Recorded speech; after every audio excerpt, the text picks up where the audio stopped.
Hello नमस्कार दोस्तों, स्वागत करते हैं आज के इस खास YouTube channel law and rights में। आज हम जानेंगे कि भाग 2 मतलब मानव अधिवास भाग 2 में जानने वाले हैं कि अधिवास के कितने प्रकार होते हैं। और ये 3 प्रकार जैसे बर्थ डोमिसाइल और विल डोमिसाइल और होता है कि डिपेंड डोमिसाइल, ये 3 प्रकार को हम फुल एक्सप्लेन करेंगे।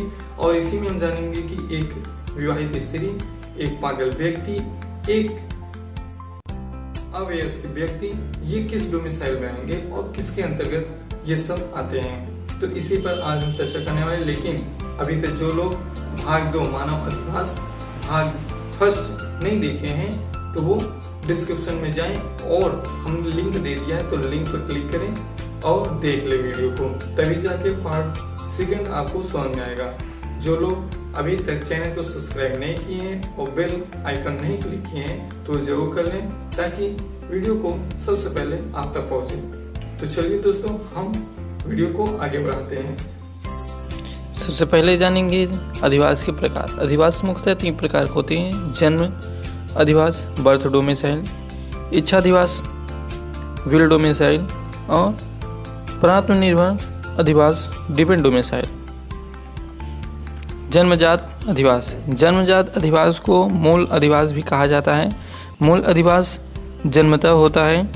प्रत्येक व्यक्ति मूल या मौलिक अधिवास के साथ जन्म लेता है। इसे विधि द्वारा प्रदत्त अधिकार माना जाता है। यह तब तक बना रहता है जब तक कोई व्यक्ति इसका परित्याग नहीं कर देता अथवा वह नया अधिवास अर्जित नहीं कर लेता। साथ ही किसी व्यक्ति के जन्म के समय यदि उसके माता पिता किसी देश में अधिवास रखते हैं तो वह उसी देश का उसका ही अधिवास होगा। अर्थात जन्मजात अधिवास वो होता है जहां हम जन्म लेते हैं उसी का अधिवास और हमारे माता पिता भी वहीं के अधिवास, वहीं के निवासी हों, और यह हमारा जन्म से ही अधिवास होता है। जैसा कि शब्द से ही मालूम पड़ रहा है कि जन्म अधिवास, जन्म लेते ही यह हमारे मौलिक अधिवास में आता है। आगे हम बढ़ते हैं इच्छा अधिवास, विल डोमिसाइल। विल डोमिसाइल इसे चयन का अधिवास कहते हैं। इसे डोमिसाइल ऑफ चॉइस भी कहते हैं। यह अधिवास किसी व्यक्ति की अधिवास की इच्छा का परिणाम होता है। कोई भी स्वतंत्र व्यक्ति किसी भी देश का अधिवास अर्जित कर सकता है। अर्थात ये हमारा इच्छा है कि हम कहीं भी अधिवास ले सकते हैं। पूरे भारत में अब हम स्वतंत्र हैं। जम्मू कश्मीर पहले था कि हम नहीं ले सकते, लेकिन अभी जम्मू कश्मीर में हम स्वतंत्र रूप से वहाँ का अधिवास अर्जित कर सकते हैं। इच्छा अधिवास के लिए निम्नलिखित बातें आवश्यक है। अगर ये सब बातें रहेंगे अधिवास अर्जित करने में, तभी आपका अधिवास प्राप्त होगा। पहला है सक्षमता, आशय और निवास। सक्षमता से तात्पर्य यह है कि इच्छा अधिवास प्राप्त करने के लिए व्यक्ति का संविदा करने के लिए सक्षम होना आवश्यक है। अगर कोई भी कॉन्ट्रैक्ट या फिर हम अधिवास निवास अर्जित कर रहे हैं तो हमें इन सब बात में सक्षम होना चाहिए। संविदा करने में हम सक्षम होने चाहिए। अर्थात सक्षम होने के लिए वयस्क होना आवश्यक है और हमारा माइंड जो है स्वतंत्र माइंड रहना चाहिए, फ्री कॉन्सेंट रहना चाहिए। जैसे अवयस्क ना होना चाहिए, पागल ना होना चाहिए और विवाहित स्त्रियां, ये सब इच्छा अधिवास अर्जित करने के लिए सक्षम नहीं हैं। आगे हम बढ़ते हैं आशय। मूल अधिवास के परित्याग के पश्चात इच्छा अधिवास की प्राप्ति का आधार उद्देश्य अर्थात आशय माना जाता है। अगर हम जैसे कि प्रयागराज में रह रहे हैं तो यहाँ पर हम त्यागेंगे, तब जाके हम जैसे मसूरी, उत्तराखंड जैसे अन्य राज्यों में हम अधिवास ले सकते हैं कि हमारा आशय होगा कि हम अधिवास प्राप्त करेंगे। हमारे पास अभी कोई अधिवास नहीं, हमने जहाँ पहले थे वह अधिवास हमने त्याग दिया है। अब हम नए अधिवास में इंटर करेंगे।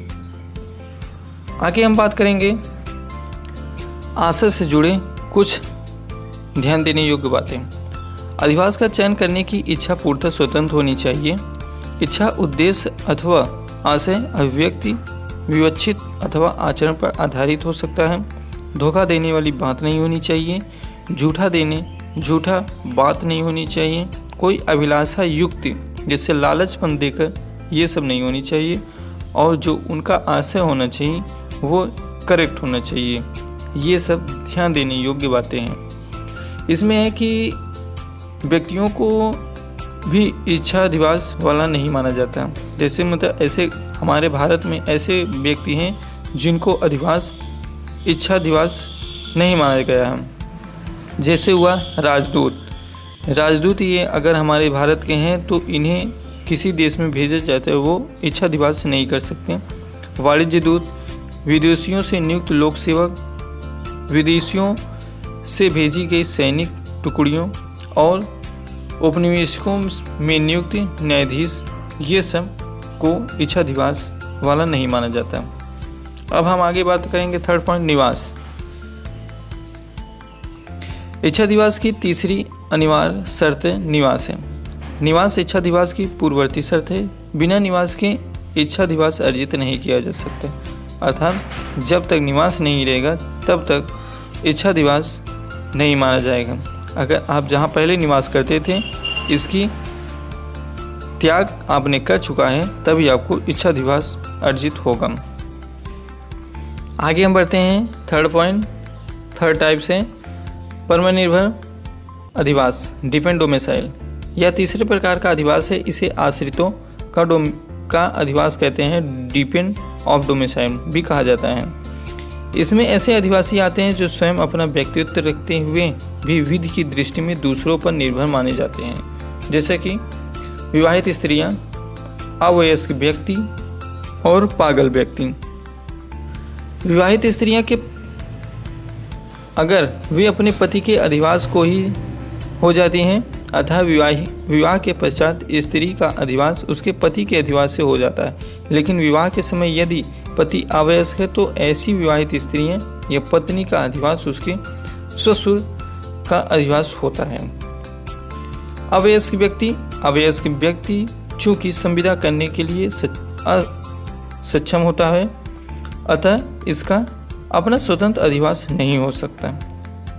अर्थात अवयस्क व्यक्ति उसका कहते हैं कि अभी उसका सोच डेवलप नहीं हुआ है, वे अपने इच्छा नहीं रख सकते और कोई भी संविदा करने में असक्षम हैं। जहाँ पागल व्यक्तियों के अधिवास का प्रश्न है, मानसिक रूप से असंतुलित या उन्मत्त व्यक्तियों का अधिवास वही माना जाएगा जो उनके पागल होने के ठीक पूर्व था।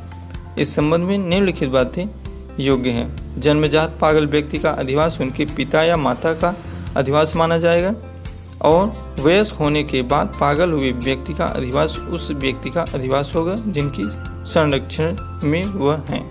जो अगर देखभाल कर रहे हैं पागल व्यक्ति या किसी बीमार व्यक्ति जो बोल डोल नहीं सकते, उनका ही जो संरक्षण कर रहे हैं उनका ही अधिवास माना जाएगा। तो ये हुए पूरी अधिवास, मानव अधिवास का लेक्चर हमने 2 भागों में बांटा है।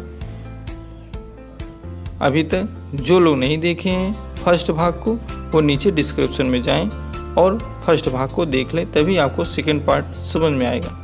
तो जी दिए, धन्यवाद दोस्तों।